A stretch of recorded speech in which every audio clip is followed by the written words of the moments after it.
My name is Daniel. I never used to believe in supernatural stories. I'd hear about demons, swamp monsters, and things that hunted at night, and I'd chalk them up to folklore and fear.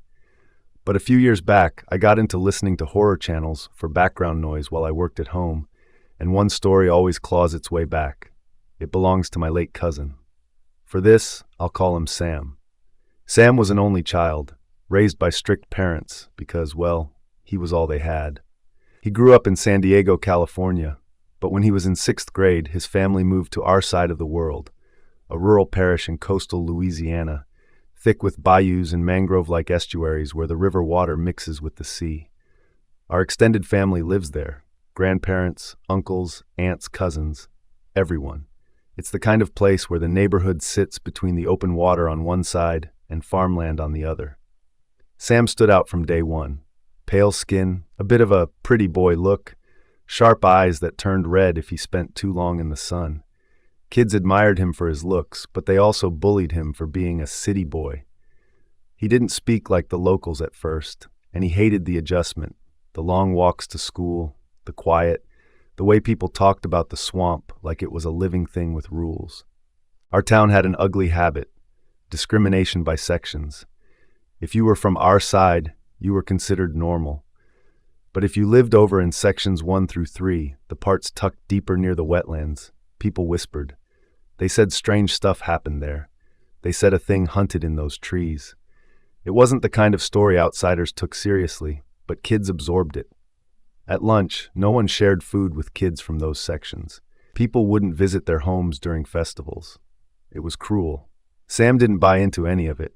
He was kind, stubborn, and not afraid to cross lines if he thought those lines were dumb. Maybe that's why everyone noticed him. He wasn't scared to treat people like people. He was also reckless. He sneaked out to explore, slipped away without permission, cut classes. I kept watch over him when I could. I was the cousin always reminding him to stop skipping school, to be careful, to go home before dark. The townsfolk would say our side of the parish was safe, but the sections by the swamp, that's where the rougarou wanders, they'd say, the swamp wolf, the night hunter. Sam laughed at that. He thought it was a bedtime story to keep kids off the water. That arrogance nearly killed him. It was summer, 2005. Sam's friends, Eddie, Donnie, and their older sister Lisa, invited him out to gather big clams and mud crabs in the wetlands, the kind you pry from the muck around the mangrove roots and cypress knees. If they got back before evening, they planned to catch spiders near the brush on the way home. That part excited Sam the most.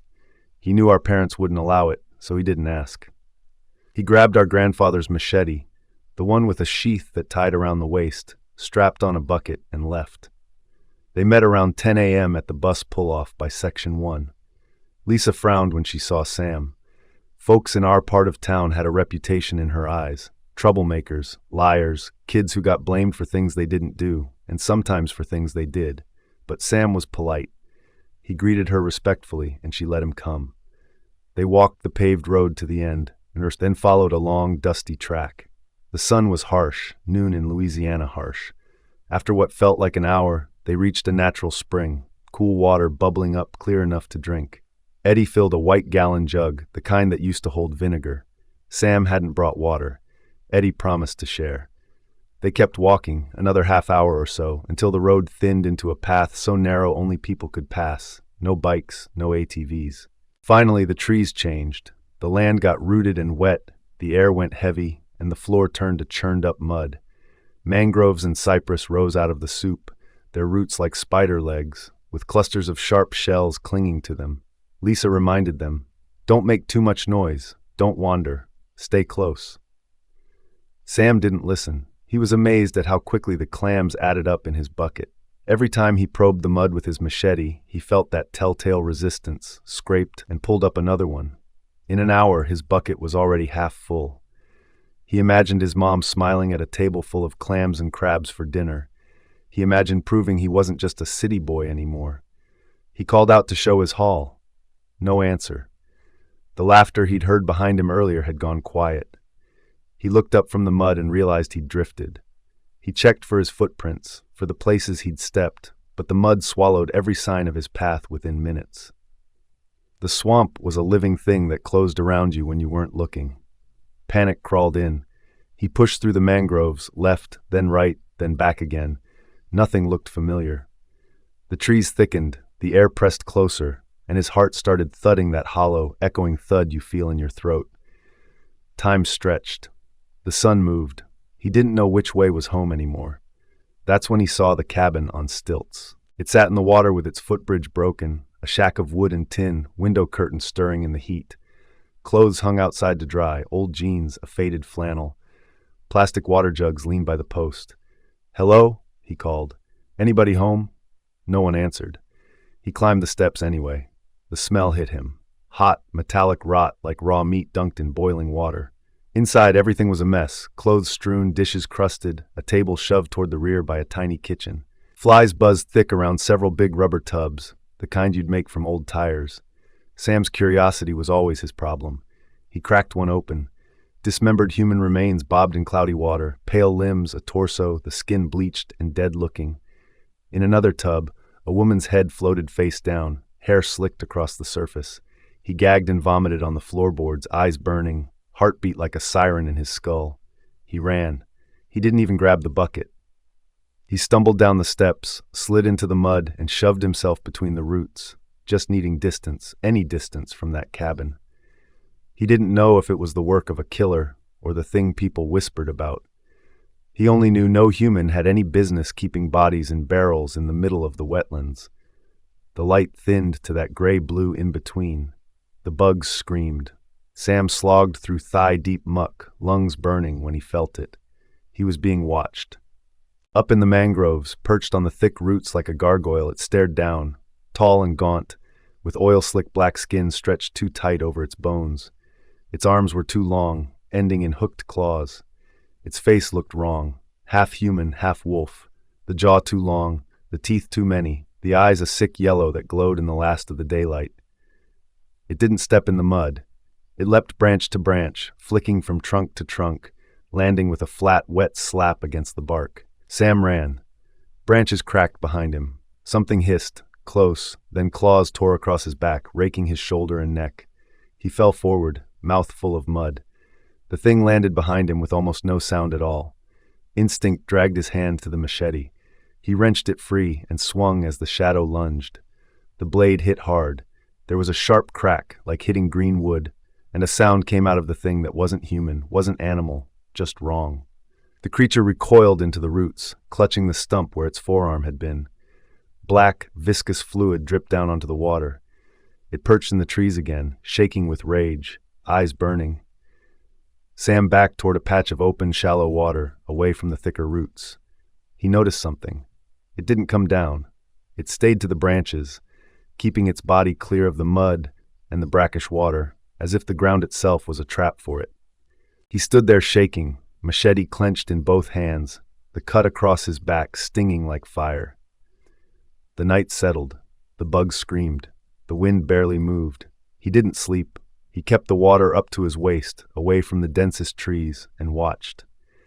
The creature stayed in the mangroves, moving quietly from one perch to the next. Sometimes he heard it chitter in a way that reminded him of a laugh. Sometimes it just hung there, staring like a patient hunter in no hurry at all. He prayed the only prayer he remembered fully, Psalm 23, over and over, trembling as he said it. He promised God he'd change. He promised he'd listen to his parents. He promised he'd stop sneaking out and breaking rules. He promised anything a terrified kid could promise. Hunger gnawed at him. The cuts on his back and neck throbbed. He whispered to himself to stay awake, to watch the trees. Sometime in the dark, the thing whispered back in a broken, guttural voice, "You won't leave, not alive." Sam pressed the machete tighter to his chest and kept praying. Morning came like a slap, heat and glare and a headache that made his vision swim. The water fell with the outgoing tide.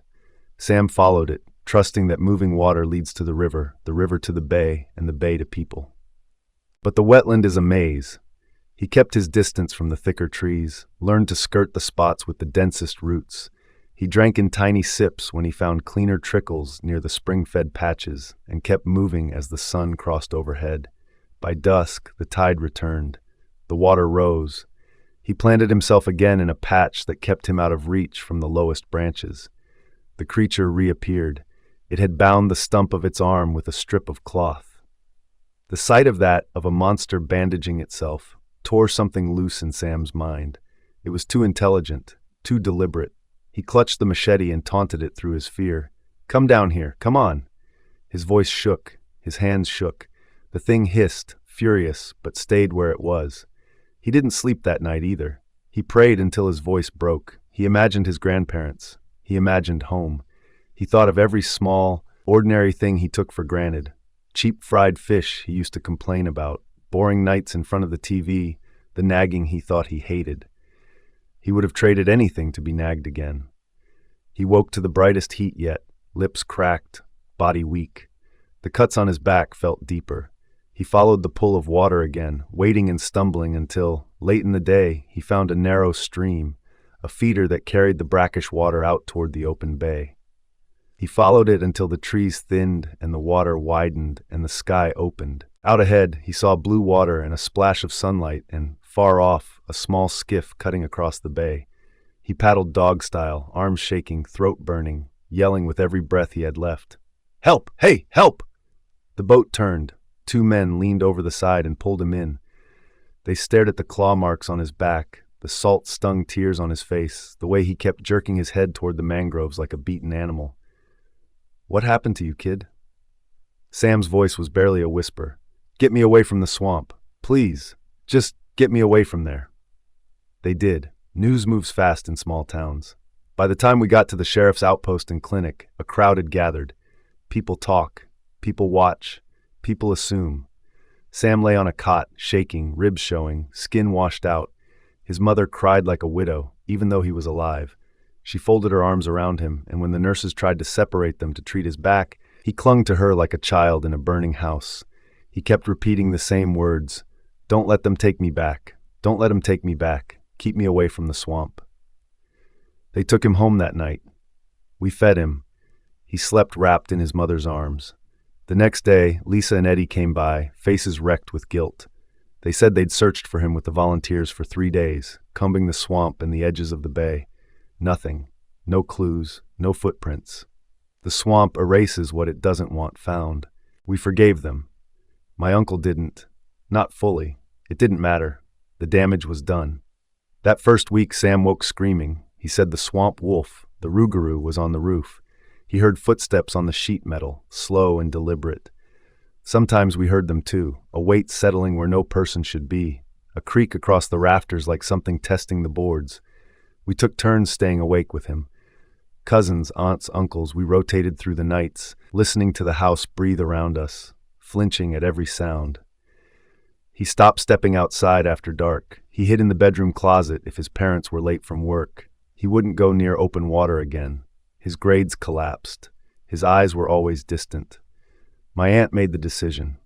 They moved him out, to Los Angeles, to stay with a relative who could shelter him from the hometown whispers, the night sounds, the places that triggered him. We heard he improved. Not completely. PTSD doesn't leave just because you change zip codes. But he learned to manage. He didn't finish school the regular way. He did home study. My aunt and uncle switched to night shifts at a call center.